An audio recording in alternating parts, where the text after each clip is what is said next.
Well, good evening. It's getting a little bit cool out here tonight. I don't have no heat in this little building of mine, and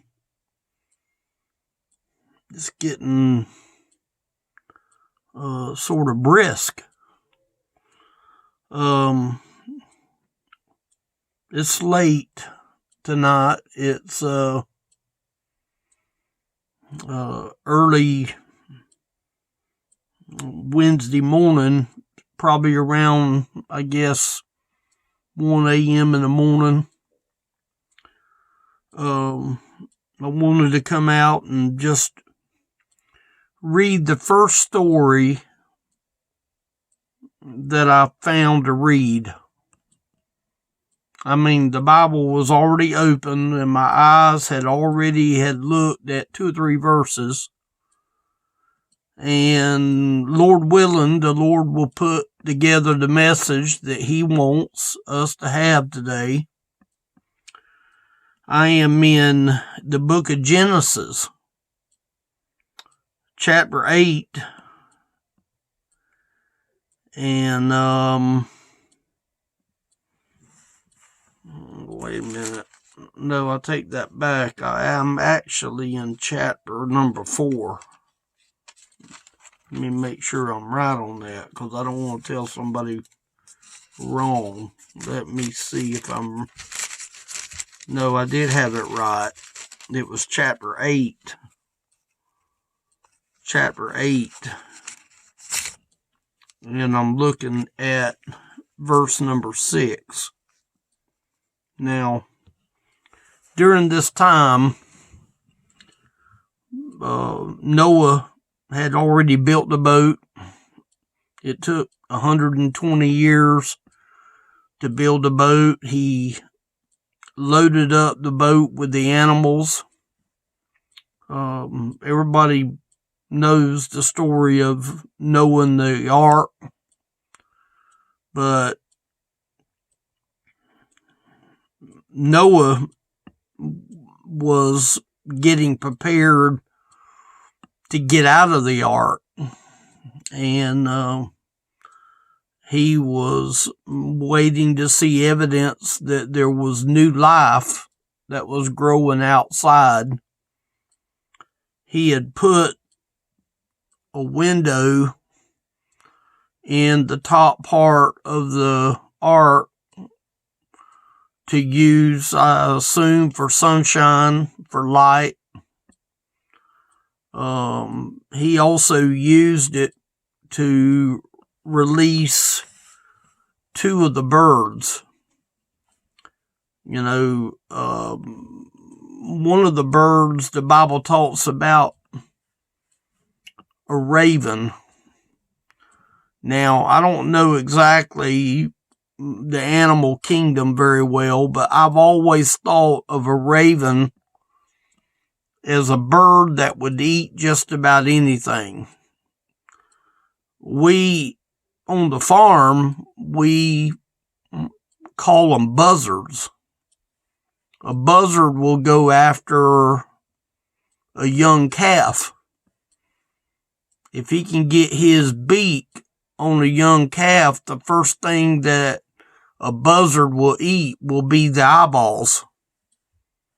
And that's the reason that the mama cow protects that baby, is to keep the vulture, which is another name for the buzzard, to keep the buzzard away from that young calf until that calf is able to defend itself.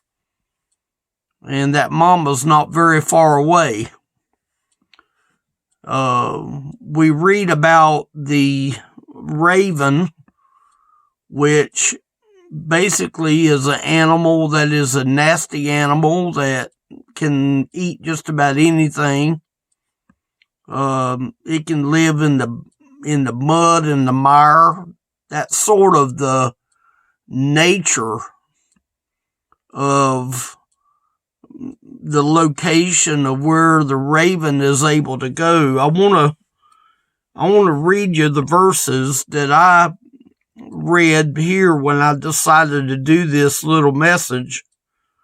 in verse number 6 of Genesis chapter 8, it says, "And it came to pass at the end of the 40 days that Noah opened the window of the ark which he had made." Now, I think there was a window there that actually God told them to make a window.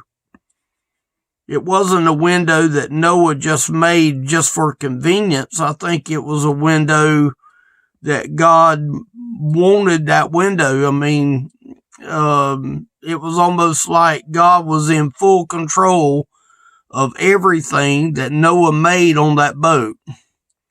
And no doubt that he probably was told to put the window there. And it's a significant reason, because if we look in verse number 7, "And he sent forth a raven, which went forth to and fro until the waters were dried up from off the earth." Now, what that means is that raven, I don't think that raven came back to the ark, because that bird flew around and it didn't mind getting nasty and it didn't mind getting dirty, because the raven had a nature.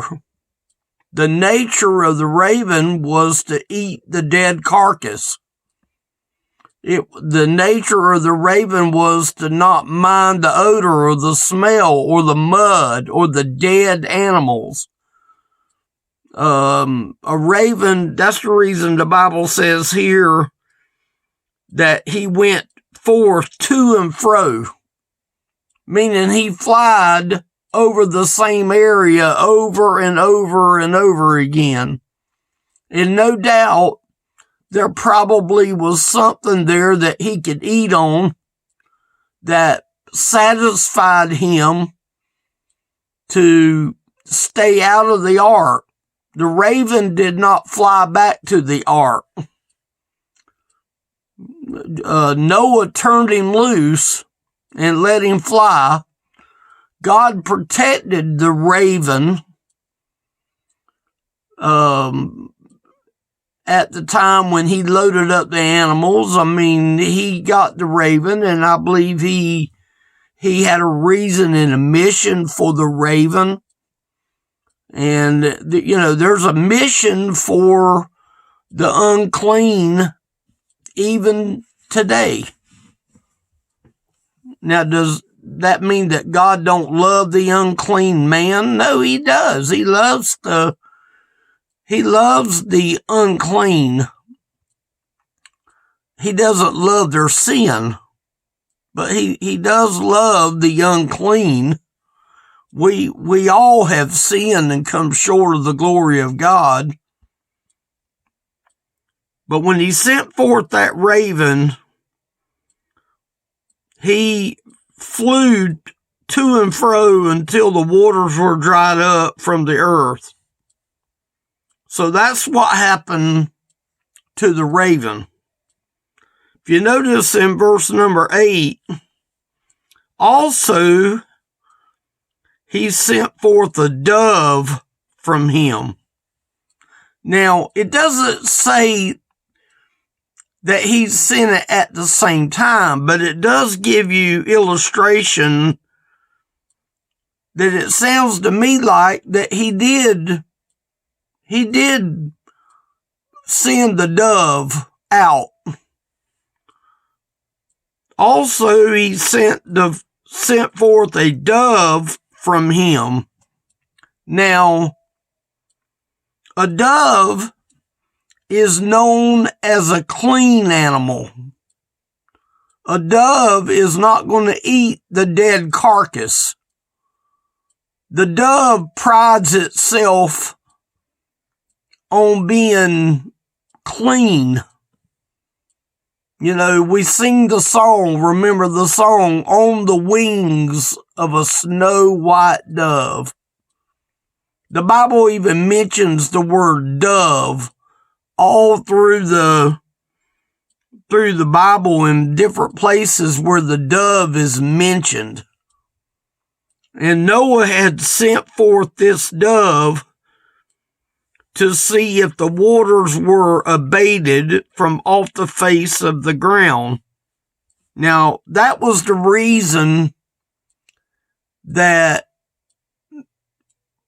Noah had released the dove, was to see if the dove would come back or if the dove would bring evidence of life. Now, I'm only going to read down to verse number 9. I'm not going to go any further than that, because I think if you go over in to chapter 8, you will see where the dove brings back the leaf. The leaf is a sign of life. It's the sign that the animal picked up a leaf. But in verse number 9, it says, "But the dove found no rest for the sole of her feet." You know what that means? The dove didn't want to stand in the mud. The dove didn't want to eat the dead carcass. The dove was a clean animal. It was a clean bird. And it's almost like that God blesses the dove and the nature of the dove. See, you got to remember, God made both natures. He made the nature of the raven. He also made the nature of the dove. The raven didn't have the dove's nature, and the dove's nature didn't have the raven's nature. And we can sort of see a parallel of people that are lost and without Jesus, that they basically don't have any compass of where they're heading in life because they have nothing to guide them. A person that is lost has no guidance. I've got a Florida map over here, and if I took that Florida map and tried to get to an area that I've never been to before, I would depend on the map to get me there. And this raven is a symbol of someone that really doesn't know where safety is. It's unclean. It's unhealthy. It's nasty. That's the reason I said the Bible says in Romans 3:23, "For all have sinned and come short of the glory of God." That means that we all had the nature of the raven at one time in our life. All we have to do is think back on the time of when the nature of the raven lived inside of you and I. Was I considered to be a good person in my life? Yes. I never had a drinking problem. I never really had a cigarette problem. I guess I had a religion problem. I was never a drunk. My lips has never tasted a can of beer. My mama told me so eloquently that if you don't start, you have nothing to quit. So I never started, and so therefore I never had nothing to quit. I'm not saying that to pin laurels on me. I'm saying the problem that I had is I didn't know Jesus Christ. Was I religious? Yes. Did I have the traits of the dove?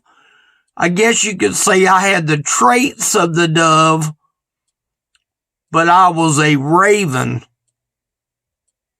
It don't make sense to be a raven and be a clean raven. The raven basically is known for filth. But you know what? You can be a clean person and be a lost person. You can be clean in your own eyes, but you can also be lost. But the Bible says in verse 9, but the dove found no rest for the sole of her foot. She wasn't willing to land into the mud.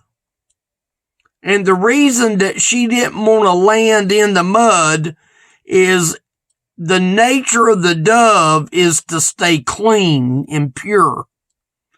It's a lot like a lamb. Take a sheep. A sheep's nature is to stay clean. A hog's nature is to root in the mud.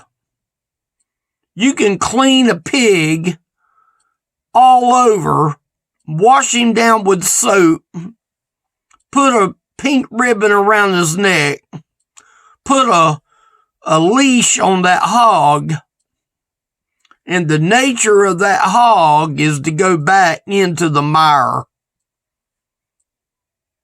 That's the nature of a hog, is to go back into the mess. And see, a person that has got the mentality of a raven doesn't see the advantage of what the dove has, because the dove doesn't want to go to where the raven is. See, the raven was flying to and fro. The raven was going here, there, and yonder. But the dove found no rest for the sole of her feet. And she returned unto him into the ark, meaning that the dove returned unto Noah. Now, if the ark was not a good place to be, I don't know that the dove would have went back. But evidently that dove must have felt protection with Noah and the safety of the environment of Noah in that boat, that animal would actually be glad to go back to the ark. Because it says here, she returned unto him into the ark, for the waters were on the face of the whole earth. Now, I assumed that there was stuff that was floating around. There was animals that was floating around. A dove don't need a big area to land. But the nature of that dove didn't want to get contaminated with death. And I think that that's where a lot of people is today. People that are lost don't see anything wrong with being contaminated by being lost. Well, God doesn't want a person to be lost. He wants a person to be saved. Because if you continue to look, it says, then he put forth his hand. Now this is Noah now. He put forth his hand, meaning the hand of protection. The hand of protection put forth his hand to that dove. See, that dove had nothing to be scared of in coming back to the place of where the dove could spend a few more days. And that dove went back into the window that it was let out of. And no doubt this dove went back into the love of the safety hands of Noah. He put forth his hand and took her. He received that dove. That dove is an animal now. Noah received that dove and pulled her in unto him into the ark. Now, you know, another name for the ark is the Ark of Safety. And you know, the ark is the place of where the Lord resides. And this man, Noah, had the family tree of God to be able to take that animal, because it says here, then he put forth his hand and took her. You know, I would think that Noah would have to see the dove coming. That when he was looking, I believe that God allowed Noah to see the dove coming. And you know, when you reach out because the wings of a dove is broad. And she just can't balance on nothing. Her wings are out like this. But I believe that according to the Bible, that Noah reached out with his hand and the bird basically landed in the safety of the hand of Noah, which is a picture of landing in the safety of the Holy Spirit of God, Jesus Christ. And the reason that the Bible says this, and pulled her in unto him into the ark. See, the ark was a place of safety. See, when them people got into the ark before it started raining, the ark was a place of safety. And God shut the door. God closed the door to the ark. Noah had already assisted in getting the animals on the boat. I believe some of the animals actually probably just walked in on their own. You know, let's face it, you don't drive an elephant. You don't drive a giraffe.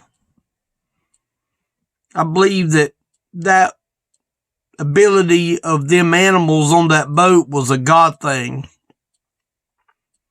And God allowed them animals to get on that boat, and they were safely tucked in for the ride.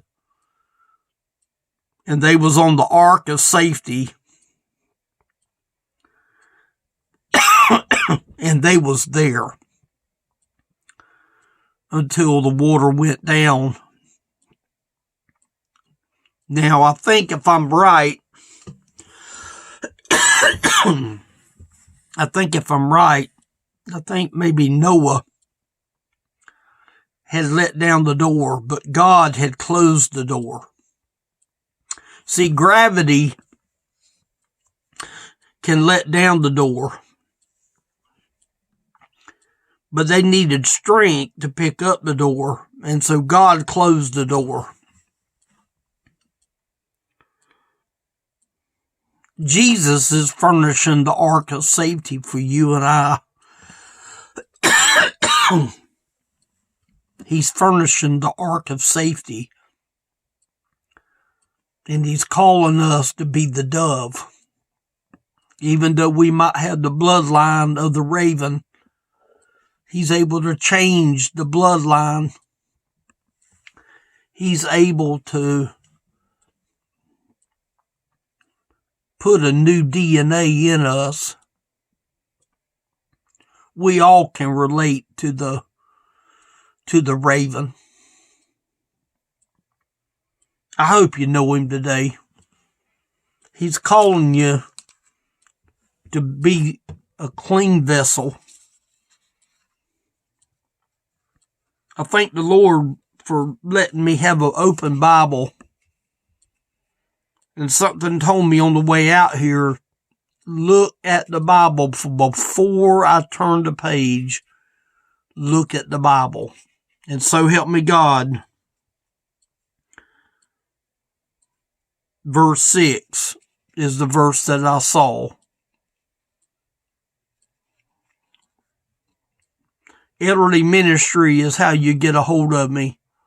If you'd like to chit chat, I'd love for you to leave your name and cell number, and I will return your call. You need to leave a message, though, if you would. That'll let me know that you want to talk. You can also reach me on YouTube. If I can help, y'all look me up. Glad to help. Thank y'all for watching.